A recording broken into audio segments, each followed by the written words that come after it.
Hola chicos, ¿qué onda? ¿Cómo andan? ¿Todo bien? Bueno, finalmente llegamos al final de Digestivo 1. En esta clase vamos a charlar acerca de intestino grueso principalmente. Y bueno, al final de la clase vamos a hacer un pequeño repasito de todo lo que estuvimos charlando previamente. Así que empecemos. Los objetivos para esta clase son identificar las distintas capas del intestino grueso y las diferencias con intestino delgado, repasar la organización histológica de los distintos órganos del tubo digestivo, e integrar los temas vistos durante todo el trabajo práctico.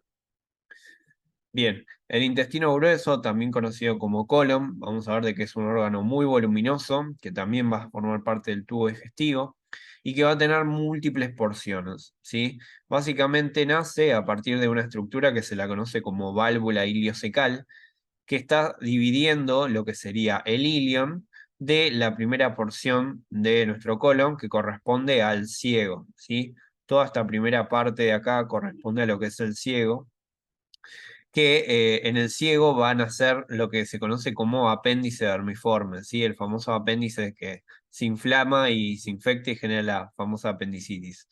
Bueno, desde él nace el apéndice y luego vamos a ver que se continúa hacia superior por el colon ascendente. Luego el colon se dobla y va a atravesar de un lado hacia el otro la cavidad abdominal, formando el colon transverso, que es esta porción de colon horizontal que vamos a tener en el cuerpo. Luego el colon transverso se continúa y desciende, por eso se le pone el nombre de colon descendente a esta región de acá. Luego tenemos al colon sigmoideo, que se va a ubicar a nivel de la pelvis y luego va a terminar en el recto, ¿sí? Entonces, básicamente este intestino grueso va a tener múltiples porciones, pero todas ellas se van a encargar de la misma función, que va a ser básicamente la reabsorción de agua y electrolitos, y a partir de ella se va a formar la materia fecal, que es la manera en la cual el tubo digestivo elimina los desechos. ¿Sí? Todo aquello que no va a servir para nuestro cuerpo se va a terminar eliminando en forma de materia fecal. Entonces acá vamos a ver la presencia de una mucosa también absortiva, pero no tan específica como lo era en el caso del intestino delgado, ¿sí? Vamos a ver de que hay algunas estructuras que se mantienen en comparación con el intestino delgado y otras que van a variar bastante, ¿sí? Entonces la absorción va a ser más que nada de lo que es agua y electrolitos. Entonces, ¿cómo es su organización histológica? Bueno, obviamente va a ser un ejemplo de órgano hueco. Entonces, vamos a reconocer desde la luz hacia la periferia 4 capas, que son las mismas que venimos charlando en todas las clases. La mucosa, la submucosa, la muscular externa y una serosa, ¿sí? Porque va a estar revestido por peritoneo. Entonces vamos a marcarlas.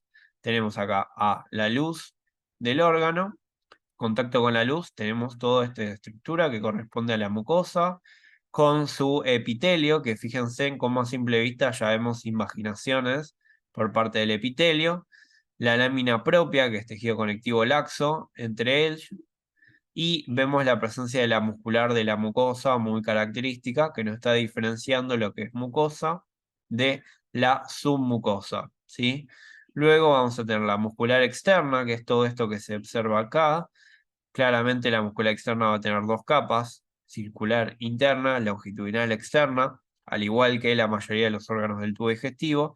Y luego, por último, vemos la presencia de la serosa, ya que está revestido por peritoneo. Así que vamos a entrar en detalle con cada una de las capas.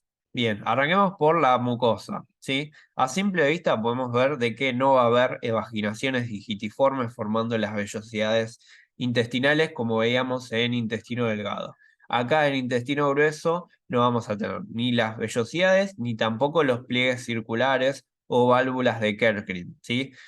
Recuerden que la función acá también va a ser absortiva, pero va a ser más específica de lo que es el agua. Entonces, no hace falta tener tanta superficie absortiva como veíamos en intestino delgado. El intestino delgado sí va a absorber aminoácidos, lípidos, hidratos de carbono, vitaminas, minerales, etc. Acá vamos a querer más que nada reabsorber agua, ¿sí? Entonces no necesitamos una cantidad tan alta de superficie absortiva, ¿sí? Entonces no vamos a tener ni vellosidades ni pliegues circulares. Sí vamos a mantener la presencia de las glándulas tubulares rectas o tubulares simples que corresponden a las criptas de Lieberkühn, ¿sí? que a este nivel van a ser mucho más pronunciadas que a nivel intestinal, ¿sí? Capaz en el intestino delgado eran como más cortitas y acá en intestino grueso van a ser de un tamaño mucho más importante, ¿sí? Acá se las puede reconocer como criptas colónicas, ¿sí? Es lo mismo, criptas colónicas o criptas de Lieberkühn. Son glándulas tubulares simples, ¿sí? Fíjense en que tiene una forma recta muy característica. Y bueno, siempre va a depender un poco de la incidencia de corte según cómo lo vamos a ver. Ahora bien, fíjense en que el epitelio simplemente tiene las invaginaciones, dando origen a estas criptas de Lieberkühn.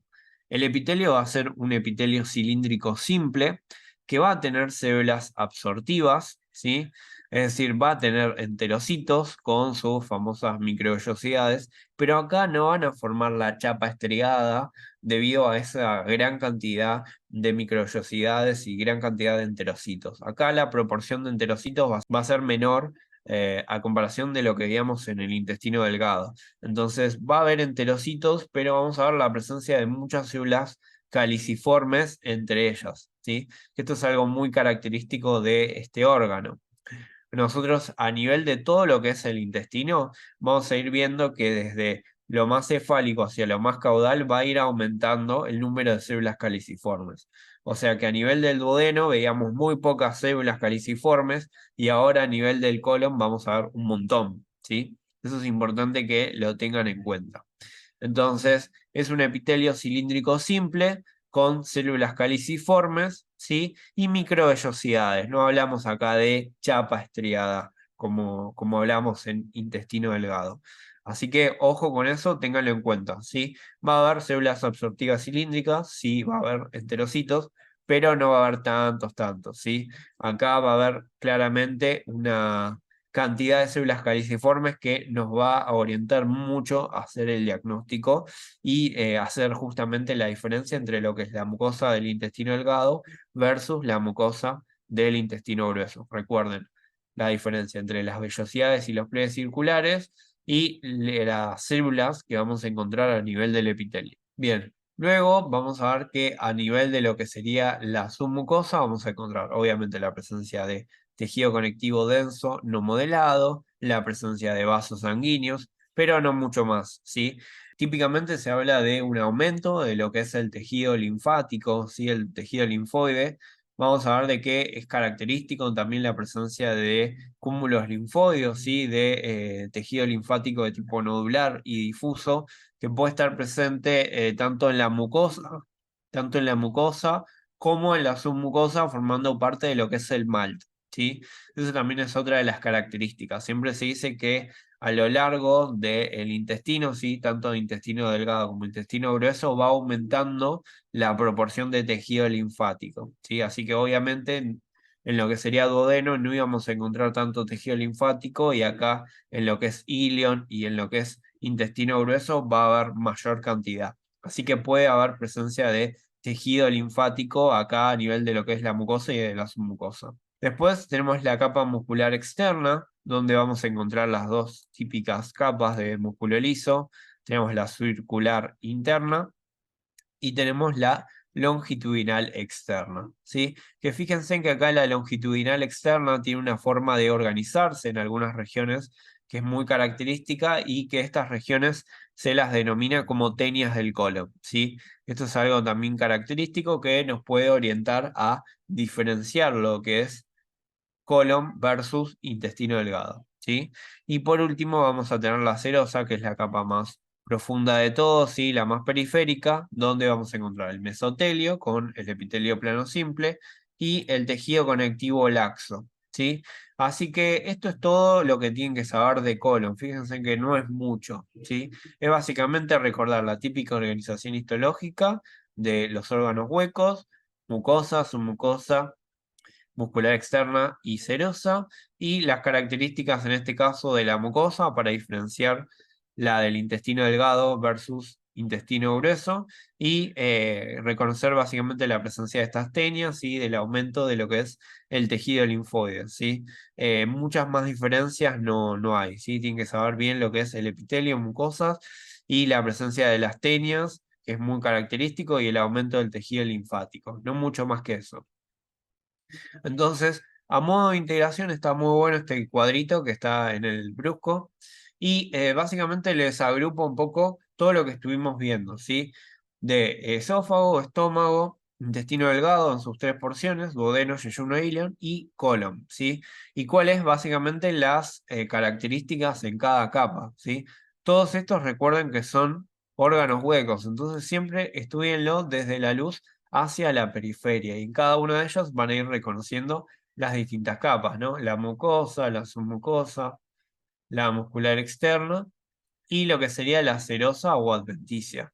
Entonces vayan razonando en cada uno de ellos todo lo que estuvimos viendo, ¿sí? Y sobre todo traten de razonarlo a partir de su función. Por ejemplo, el esófago va a recibir la comida, ¿sí? Entonces tienen que pensar de que como recibe el bolo alimenticio, tiene que tener un epitelio grueso para soportar las comidas calientes, las comidas frías, las agresiones que pueden llegar a partir de esa comida, los patógenos que pueden llegar. Entonces, queremos el epitelio plano estratificado, no queratinizado, ¿sí?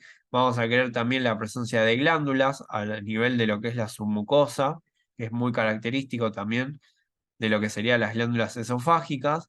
Y bueno, simplemente acá vamos a ver de que como su gran recorrido va a ser a nivel de lo que es el tórax, ¿sí?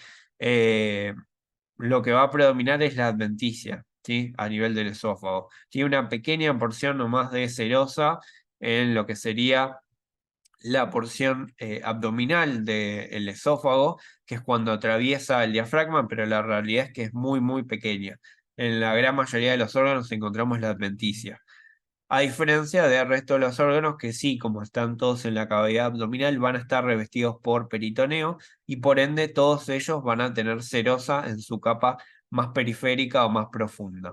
Luego vamos a ver las grandes diferencias a nivel de lo que es la mucosa. Recuerden el estómago, la mucosa del estómago va a ser clave porque va a tener la presencia de las glándulas fúngicas. Recuerden las células parietales, células principales, muy importantes, muy tomadas, ¿sí?